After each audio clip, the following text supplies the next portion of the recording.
ناظرین، آج ہم آپ کو بتائیں گے مغل بادشاہ اکبر کے بارے میں۔ اکبر ایک عظیم مغل بادشاہ تھا جو 1542 میں پیدا ہوا۔ اکبر لکھنا پڑھنا نہیں جانتا تھا، اسے اپنا نام لکھنا بھی نہیں آتا تھا، لیکن اس کے باوجود وہ ایک باعلم اور سمجھدار انسان تھا۔ وہ تمام دن میں صرف 3 گھنٹے سوتا تھا۔ وہ مرگی کا مریض بھی تھا۔ اس نے تمام ہندوستان پر بادشاہت کی اور ایک نیا مذہب ایجاد کیا۔ ناظرین، آپ دیکھ رہے ہیں ہمارا چینل علم کی بہار اور میں ہوں آپ کا ہوسٹ علی۔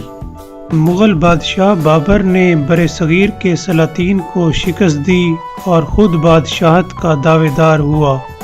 بابر ایک فراخ دل اور اچھا انسان تھا۔ اسے پھولوں، شاعری اور موسیقی سے محبت تھی۔ وہ ایک اچھا جرنیل بھی تھا اور جلد ہی اس نے ہندوستان کا بیشتر علاقہ فتح کر لیا۔ وہ مرا تو اس کی جگہ اس کے بیٹے ہمایوں نے لے لی، جو کمزور اور بے وقوف انسان تھا اور افیون کا عادی بھی تھا۔ اس نے چند ہی سالوں میں سلطنت کا ایک بڑا حصہ کھو دیا۔ جگہ جگہ بغاوتیں ہوئیں اور علاقوں نے اپنی خود مختاری کا اعلان کر دیا۔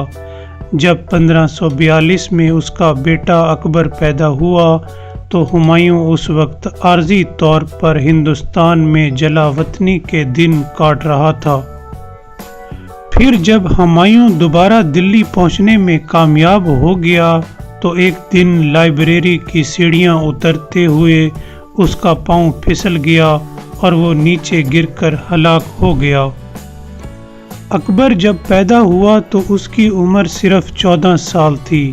پہل حکومت کا انتظام اس کا نمائندہ برہام خان سنبھالتا تھا، لیکن 1 سال کے اندر اکبر کو اندازہ ہو گیا کہ بزرگ آدمی ملک کے مختلف حصوں میں احکامات بھیجتے ہوئے انتہائی ظلم و سفاکی سے کام لیتا ہے، جس کی وجہ سے بغاوتیں ہوتی ہیں۔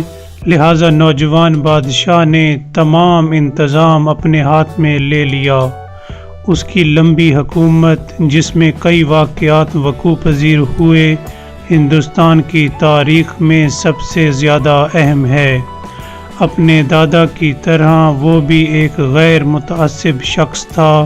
اس کا خیال تھا کہ ایک درست مذہب وہ ہوگا جو بہت سے مذاہب کو ملا کر بنایا جائے۔ سب سے پہلے آنے والے حملہ آور پرتگالی تھے، جو سمندر کے راستے سے آئے تھے اور ساحل کے قریب پرامن زندگی بسر کر رہے تھے۔ اکبر نے ان کی طرف اپنا سفیر بھیجا کہ اس کے پاس کچھ مبلغین بھیجیں جو اسے ان کے مذہب کے بارے میں بتائیں۔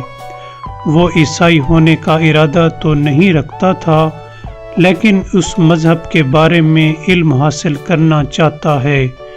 اس نے ہندوؤں، بدھوں اور پارسیوں کی طرف بھی اپنے آدمی بھیجے اور ان کے عقائد اور طریقہ عبادت کے بارے میں معلومات حاصل کی۔ اکبر نے ان مذاہب کا تفصیلاً مطالعہ کیا اور ان کے ملاپ سے ایک نیا مذہب تخلیق کیا۔ اس نے پوری کوشش کی کہ بغیر جبر کیے اسے تمام ملک میں پھیلا دے، لیکن اس میں اسے شاید ہی کہیں کامیابی حاصل ہوئی ہو۔ کئی لوگوں نے بادشاہ کی خوشنودی حاصل کرنے کے لیے اسے قبول کر لیا، لیکن چند ہی لوگ اسے سمجھ سکے ہوں گے یا اس پر ایمان لے آئے ہوں گے۔ اکبر کے نئے مذہب نے زیادہ زندگی نہ پائی، لیکن تاریخ میں اس کا نام ایک ایسے بادشاہ کے طور پر لکھا گیا ہے جس نے اس طرح کی کوشش ضرور کی تھی۔ ناظرین، ابتدا میں اکبر ایک کٹر مسلمان تھا، لیکن ہندو رعایا میں اس کے کئی گہرے دوست بن گئے، خصوصاً جنگجو راجپوت، جن میں اس کے بہترین اور وفادار سپہ سالار بھی شامل تھے۔ اس نے کئی راجپوت شہزادیوں سے شادیاں کیں ظاہری طور پر ان شہزادیوں نے مسلمان بادشاہ سے شادی کرنے کے لیے اسلام قبول کر لیا، لیکن ان میں سے بیشتر اس کے بارے میں کچھ زیادہ معلومات نہیں رکھتی تھیں۔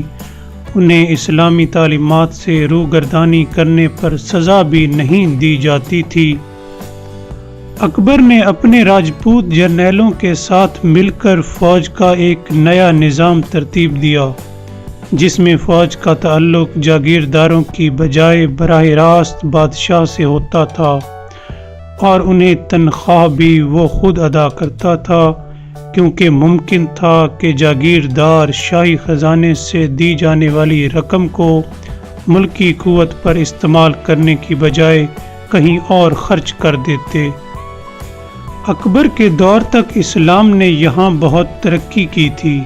مسلمان خود کو بغداد میں بیٹھے ہوئے خلیفہ کا تابع سمجھتے تھے، لیکن اب اس نے بھرپور کوشش کی کہ اسلام کے اثر کو ختم کیا جائے۔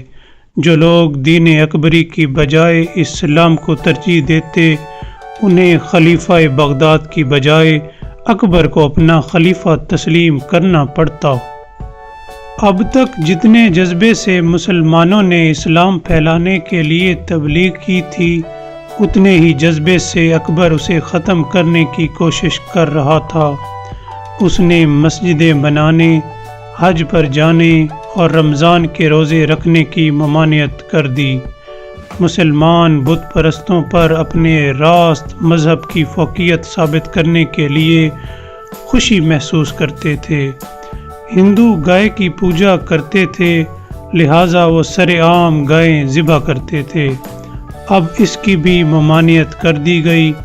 گائے کا گوشت کھایا جا سکتا تھا، لیکن اسے گھر کے اندر رہ کر ذبح کرنے کا حکم تھا۔ اکبر نے زندگی کے ہر شعبے میں اعلیٰ ظرفی سے کام لیا۔ اس نے اپنی وسیع سلطنت میں جگہ جگہ سکول کھولے۔ ان سکولوں میں تمام دنیا کی زبانیں پڑھائی جاتی تھیں۔ اس نے علم و ادب کو فروغ بھی دیا۔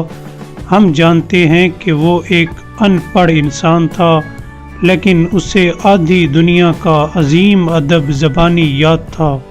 اس نے خود بھی بہت سی خوبصورت نظمیں لکھیں۔ ناظرین، اکبر نے تاریخ نویسوں کے ذریعے تاریخ رقم کروانے کا کام بھی کیا۔ ہندوؤں کی ہزاروں سال کی حکومت میں سوائے چند رزمیہ نظموں کے تاریخ کا کام نہ ہونے کے برابر ہے۔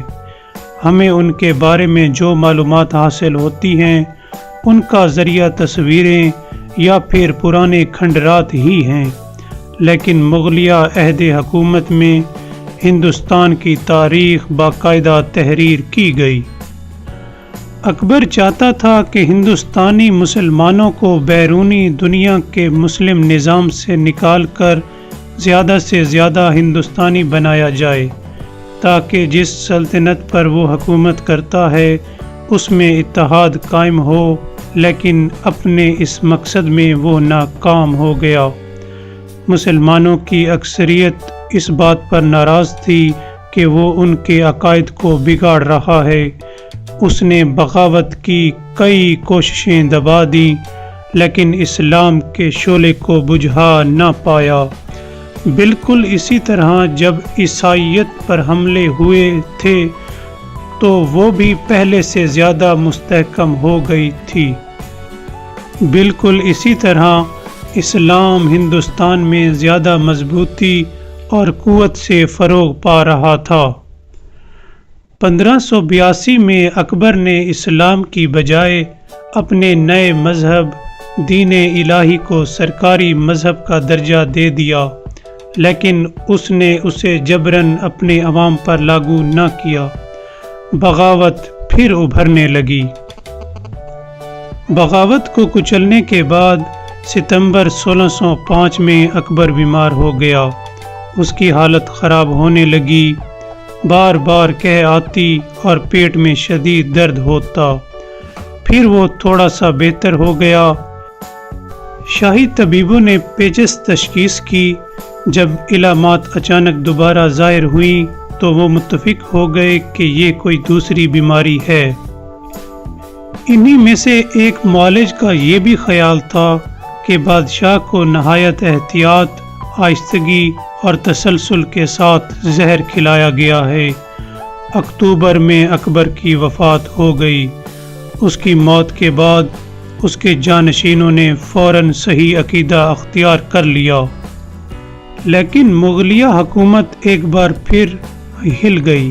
قندھار کا عظیم علاقہ چھن گیا اور یہ علاقہ ایران کا حصہ بن گیا۔ پھر آہستہ آہستہ علاقے اس میں شامل ہوتے اور ٹوٹتے رہے۔ اکبر کے جانشین اورنگزیب کی وفات کے ٹھیک 100 سال بعد مغلیہ حکومت ختم ہو گئی۔ ناظرین، اکبر ایک عظیم جرنیل تھا۔ وہ ایک ذہین اور مہذب انسان تھا۔